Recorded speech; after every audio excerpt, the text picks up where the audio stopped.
আপনার ভালো দেখতে পারেন এরকম বহু লোক আছে না?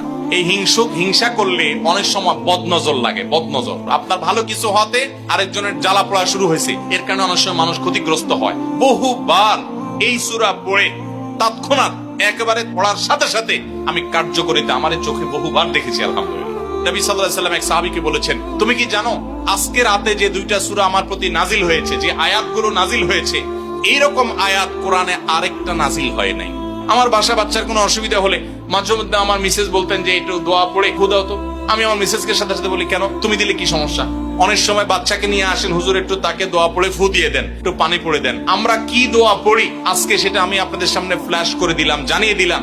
আপনার যদি কোনো বিপদ হয়, আজকে অনেক ভাই প্রশ্নে লিখেছেন, অনেক সময় মানুষ বলে, ভাই আমার বাচ্চাটার এই সমস্যা, আমার ওই ওয়াইফের এই সমস্যা, আমার স্বামীর এই সমস্যা, আমার এই সমস্যা, আমরা আল্লাহর কাছে আশ্রয় চাইতে জানি না। আজকে শিখে যান, এই দুইটা সূরা নাজিল হওয়ার যে প্রেক্ষাপট, সেই ঘটনা শুনলে আমাদের ঈমান আরো বেড়ে যাবে ইনশাআল্লাহ। নবী সাল্লাল্লাহু আলাইহি ওয়াসাল্লাম একবার অসুস্থ হয়ে পড়েছেন এবং অসুস্থতাটা এত মারাত্মক ছিল যে আমাদের আয়েশা রাদিয়াল্লাহু আনহা বলেছেন, অনেক কাজ তিনি করেন নাই অথচ তিনি বলতেন তিনি করেছেন, মানে তার মনে হতো তিনি করেছেন। আবার অনেক কাজ তিনি করেছেন তিনি ভুলে যেতেন, মানে এরকম একটা অবস্থা তার তৈরি হয়েছে যে স্বাভাবিক না অস্বাভাবিক, আমাদের অনেকের হয়। তখন নবী সাল্লাল্লাহু আলাইহি ওয়াসাল্লাম বিভিন্ন তখনকার যে চিকিৎসক ছিল তাদের সহযোগিতা নিয়েছেন, বিভিন্ন ট্রিটমেন্ট করেছেন, কিন্তু কোনোভাবে কোনো কাজ হচ্ছিল না। আল্লাহ রাব্বুল আলামিন তার নবী সাল্লাল্লাহু আলাইহি ওয়াসাল্লামের চিকিৎসার জন্য দুইজন ফেরেশতা পাঠিয়েছেন। তাদের একজন ফেরেশতা নবী সাল্লাল্লাহু আলাইহি ওয়াসাল্লাম স্বপ্নে দেখছেন যে একজন ফেরেশতা তার মাথার কাছে এসে দাঁড়িয়েছে নবী সাল্লাল্লাহু আলাইহি ওয়াসাল্লামের, আরেকজন ফেরেশতা নবী করিম সাল্লাল্লাহু আলাইহি ওয়াসাল্লামের পায়ের কাছে এসে দাঁড়িয়েছে।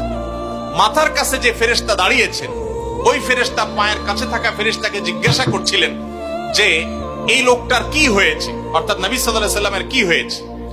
তখন পায়ের কাছে থাকা ফেরেশতা খুব মনোযোগ সহকারে শুনেন, পায়ের কাছে যে ফেরেশতা দাঁড়ায় ছিলেন উনি বলতেছেন, ওনাকে, অর্থাৎ আমাদের নবী সাল্লাল্লাহু আলাইহি ওয়াসাল্লামের কথা বলছেন, ওনাকে জাদু করেছে। পায়ের কাছে থাকা ফেরেশতা এটা বলার পর মাথার কাছে থাকা ফেরেশতা আবার জিজ্ঞাসা করলেন, কে জাদু করেছে? পায়ের কাছে থাকা ফেরেশতা তার নামও বলেছে, লবিদ ইবনে আসাম নামে এক ইহুদি, উপর দিয়া মুনাফিক মুসলমান সাজছে, আসলে সে ইহুদি, সে জাদু করছে নবী সাল্লাল্লাহু আলাইহি ওয়াসাল্লাম। এটা বলার পর আবার মাথার কাছে ফেরেশতা জিজ্ঞাসা করলেন, জাদুটা কোথায় আছে, কিভাবে করেছে? তখন বলা হলো যে চুলে জাদু করেছে, জাদুর মন্ত্র পড়ে চুলে গিরা দিয়েছে, গিরা দিয়ে জাদু করেছে। এরপর আবার মাথার কাছে ফেরেশতা জিজ্ঞাসা করলেন, জাদুটা কোথায়, জাদুর সেই সুতাটা, সেই ইয়েটা কোথায় রাখা আছে? তখন পায়ের কাছে থাকা ফেরেশতা, এগুলো আল্লাহর পক্ষ থেকে ওহী নিয়ে আসছেন, ওনারা জানেন, আল্লাহ ওহীর মাধ্যমে তাদের জানিয়েছেন।